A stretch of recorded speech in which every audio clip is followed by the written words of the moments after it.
Halo, salam informatika. Ya, kembali lagi di channel ini. Dan kali ini kita membahas tentang model data. Ini adalah merupakan materi pelajaran informatika kelas 11 jenjang SMA MA. Nah, sebelum kita masuk ke model data, model data ini adalah bagian dari analisis data, di mana pada kelas 10 kamu telah belajar tentang analisis data. Dan kalau boleh kita ingat, di mana data terdiri dari data numerik, di mana data numerik sendiri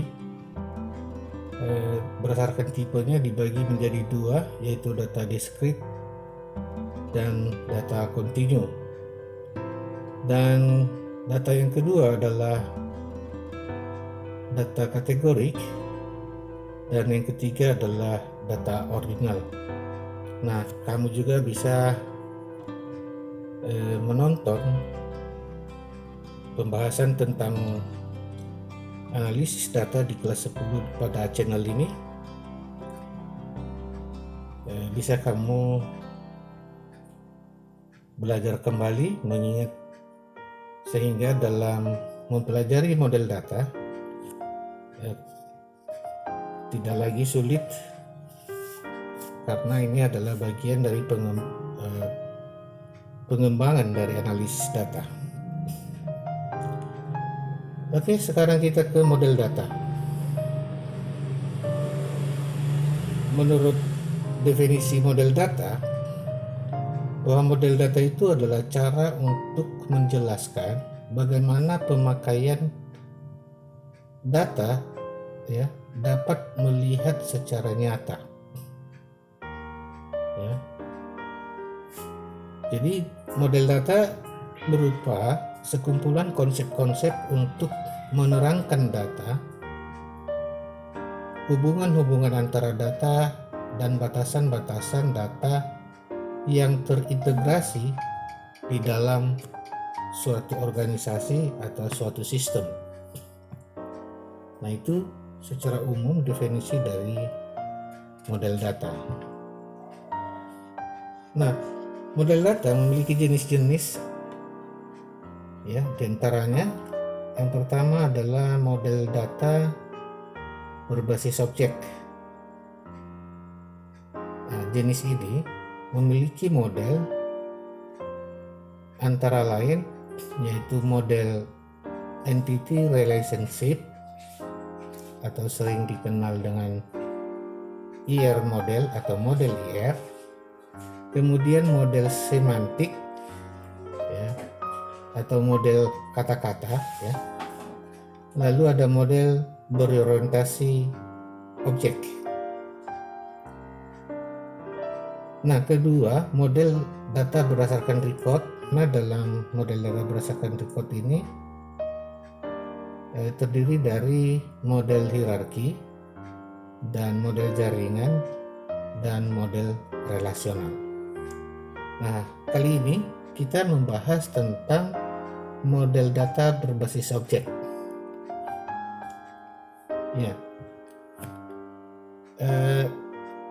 Sebelum kita ke sana, model data berbasis objek, apa sih perbedaan antara model data berbasis objek dengan model data berdasarkan record? Nah, kalau model data berbasis objek menggunakan konsep entitas, atribut, dan hubungan antar entitas. Sedangkan model data berdasarkan record, yang mana berdasarkan record untuk menjelaskan kepada pengguna atau user tentang hubungan logik antara data. Nah, itu perbedaan antara model data berbasis objek dengan model data berdasarkan record. Tadi kita bicara tentang entitas dan atribut. Lalu apa sih entitas dan atribut itu? Nah, entitas atau entity dalam bahasa Inggris adalah sebuah objek yang keberadaannya dapat dibedakan terhadap objek lain. Contohnya binatang, ya. Objek binatang itu ya ada kambing, sapi, kucing, ya, dan lain-lain. Itu termasuk objek binatang. Manusia, objek manusia, ya mungkin berdasarkan profesi misalnya, ya. Ada siswa, mahasiswa, dosen, ya, pedagang, pemasok, ya. Nah, itu objek manusia. Berarti entitas adalah merupakan objek, ya, yang dibedakan berdasarkan objek-objek lainnya. Sebenarnya kambing juga adalah objek, ya, objek binatang. Nah, kemudian atribut. Nah, atribut adalah deskripsi data yang bisa mengidentifikasi entitas yang membedakan entitas tersebut dengan entitas yang lain.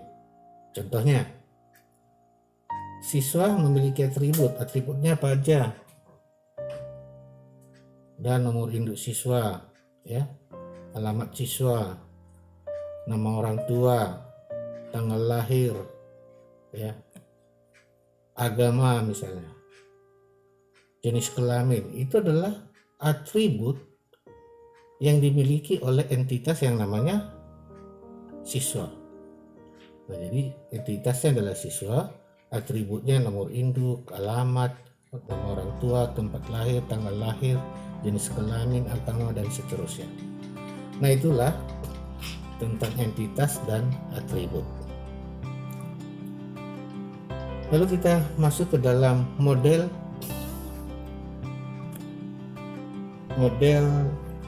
data berdasarkan objek, yang tadi salah satunya adalah model entity relationship model atau IR model. Nah, model ini digunakan untuk menjelaskan hubungan antara data dalam basis data berdasarkan suatu persepsi bahwa real world terdiri dari objek-objek dasar yang mempunyai hubungan atau relasi antara objek-objek tersebut. Nah, itu salah satu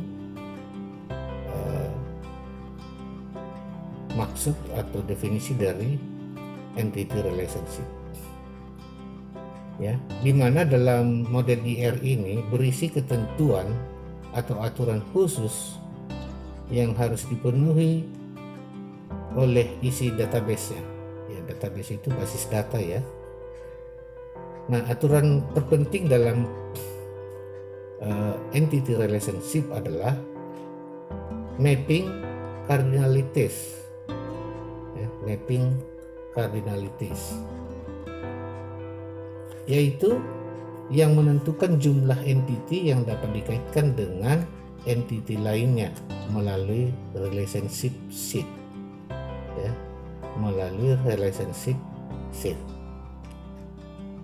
Nah, dalam membuat model IR atau entity relationship, kita atau umum digunakan notasi. Ada 4 notasi yang biasa digunakan, ya. Nah, yang ini bisa kamu lihat, ini adalah notasi persegi panjang atau persegi 4, ya. Ini biasa digunakan untuk menunjukkan objek dasar, ya, objek dasarnya. Kemudian ada bentuk ketupat, ya, ketupat. Dan notasi ini biasa digunakan untuk menunjukkan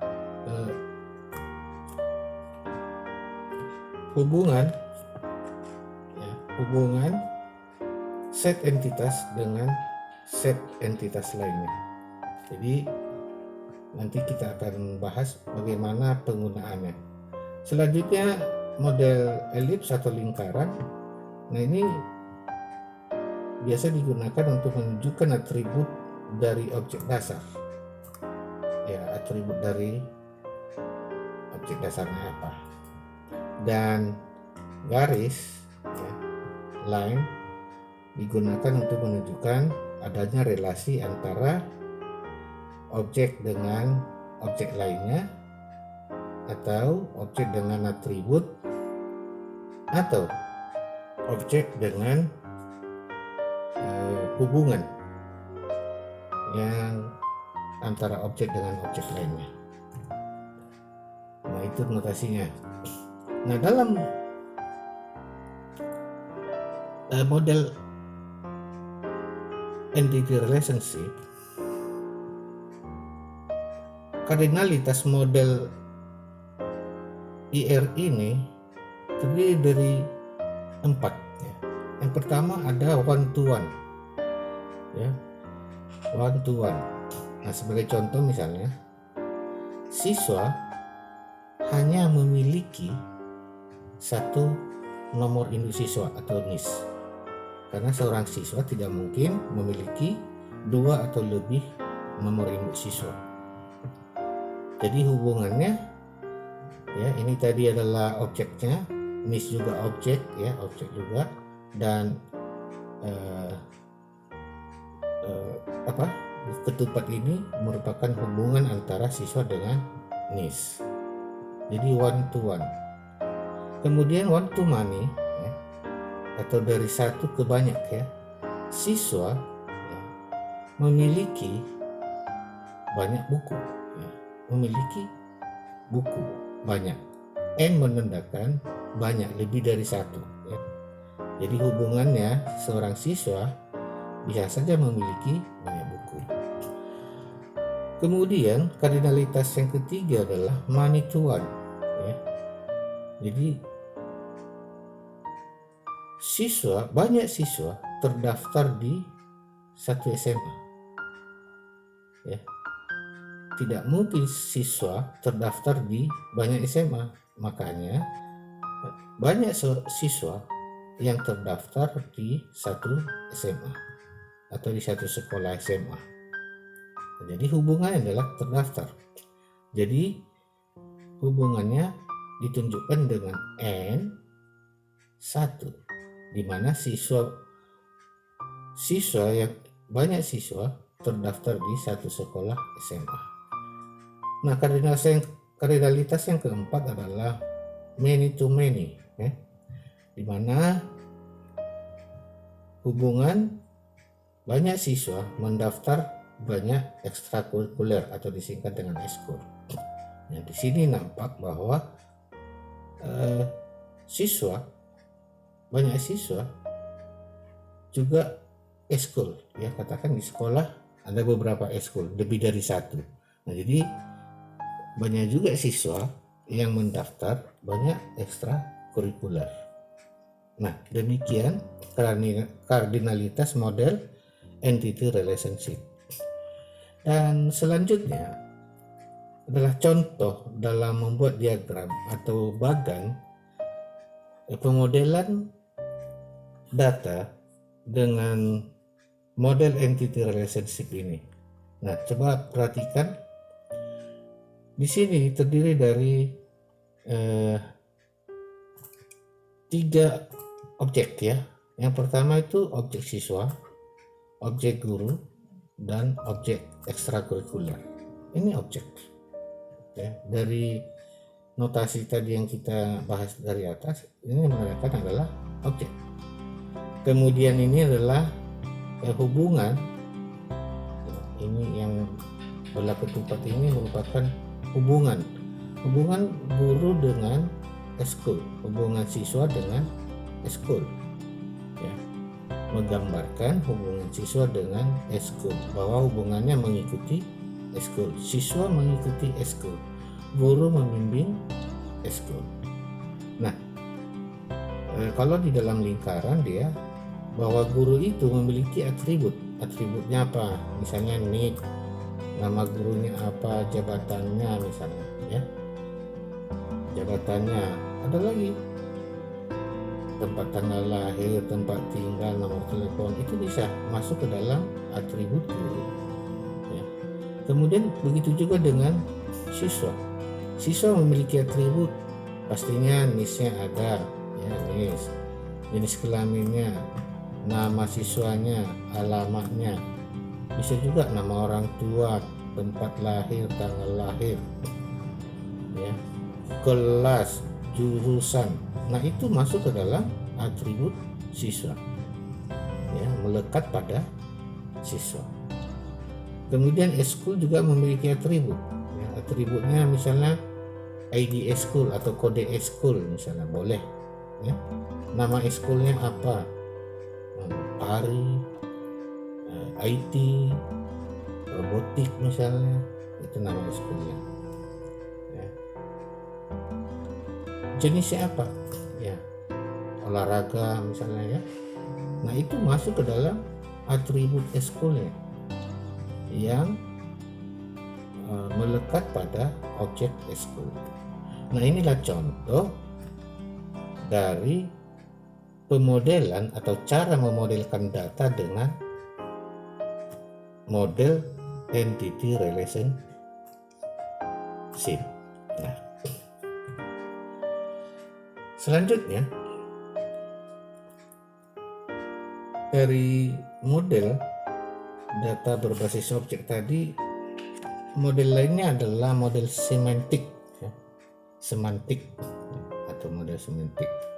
Nah, model ini sebenarnya hampir sama dengan entity relationship IR tadi, di mana relasi antar objek dasar tidak dinyatakan dengan simbol tetapi menggunakan kata-kata, ya, kata-kata atau semantik, ya.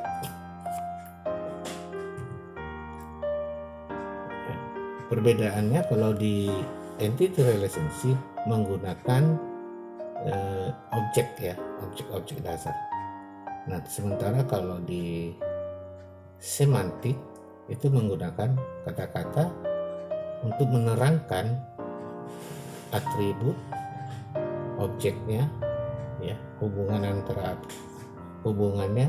adalah semuanya menggunakan kata-kata. Nah, sebagai contoh dengan menggunakan model semantik pada sebuah bank, ya, itu kita dapat melihat pada contoh berikutnya nanti. Kemudian notasi atau tanda-tanda yang digunakan dalam model semantik ini adalah utamanya line, ya, ini merupakan menunjukkan atributnya, dan tanda panah ini menunjukkan bahwa antara objek dengan objek lainnya ada hubungan atau ada relasi. Nah, contohnya seperti berikut. Nah, ini contoh model semantik, ya. Perbedaannya tadi dengan entity relationship. Nah, kalau di model semantik semuanya menggunakan kata-kata. Nih, coba diperhatikan, ya. Objek ada bank, ya, terus ada bank,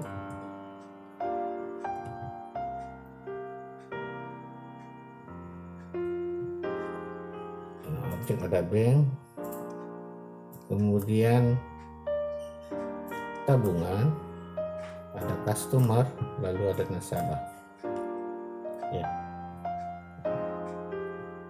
Nah, sebenarnya bank ini atributnya ada tabungan, ada customer. Begitu selanjutnya, tabungan juga memiliki atribut nomor rekening, saldo, dan nasabah, ya, memiliki atribut nomor rekening, nama. Nah, hubungan nasabah dengan customer ya. Nasabah adalah customer ya, di mana bank mempunyai atau memiliki customer, dan customer mempunyai tabungan, dan bank melayani tabungan dari customer. Nah, ini menunjukkan model pemodelan data dengan model semantik.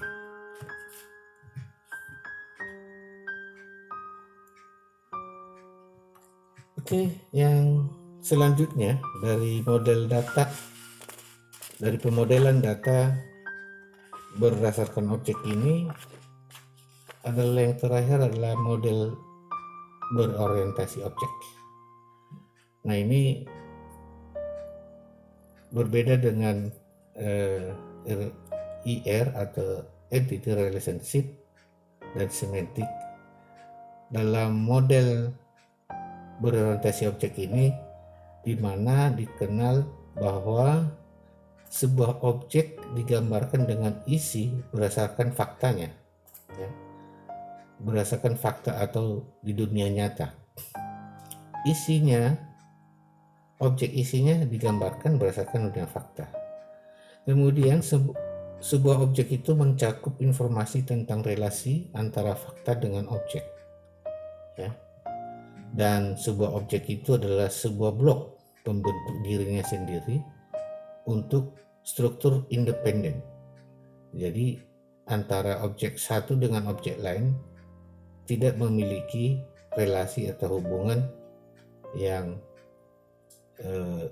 antara objek satu dengan objek yang lain. Nah, ini maksudnya di sini bahwa sebuah objek itu membentuk dirinya sendiri sebagai struktur independen, berarti berdiri sendiri. Dan kalau di model IR, Entity Relationship, kita kenal himpunan entitas, ya. Dan pada model berorientasi pada objek, himpunan entitas itu dikenal sebagai kelas, ya, sebagai kelas. Kemudian dalam model berorientasi objek ini biasanya digunakan untuk menggambarkan data yang dibuat, ya, dalam kepentingan untuk pemrograman berorientasi objek. Nah, misalnya itu bahasa pemrograman Java, ya, pemrograman Java itu selalu menggunakan model pemodelan berorientasi pada objek. Nah, ciri-ciri dari model berorientasi objek adalah yang pertama, memetakan objek sebagai kelas. Jadi objek itu kelas, sebagai kelas. Kemudian atribut merupakan karakteristik dari kelas atau propertinya. Nah, fungsi atau prosedur yang merupakan sifat atau fungsi yang dapat dilakukan oleh suatu kelas, ya. Jadi fungsi atau prosedur, dan dikenal dalam bahasa pemrograman Java itu metode. Dan di dalam kelas, ya, kelas itu berisi properti dan metode. Jadi dalam bahasa pemrograman Java ini sering kita temukan. Nah, relasi model berorientasi objek bisa digambarkan seperti ini, di mana kelasnya mobil, ya, memiliki atribut atau propertinya adalah merek, warna, jumlah roda, pintu, transmisi. Nah, kalau misalnya kita buat operasinya atau metodenya atau operasinya, get transmisi. Nah, transmisi mobil itu, ya, transmisi mobil ada yang manual dan ada yang matic atau otomatis. Nah, beginilah model data, pemodelan data dalam model berorientasi pada objek. Nah, demikianlah untuk penjelasan tentang model data berdasarkan objek, dan untuk selanjutnya kita akan pelajari tentang model data berdasarkan record. Demikian untuk pertemuan kali ini, semoga bermanfaat dan sampai jumpa.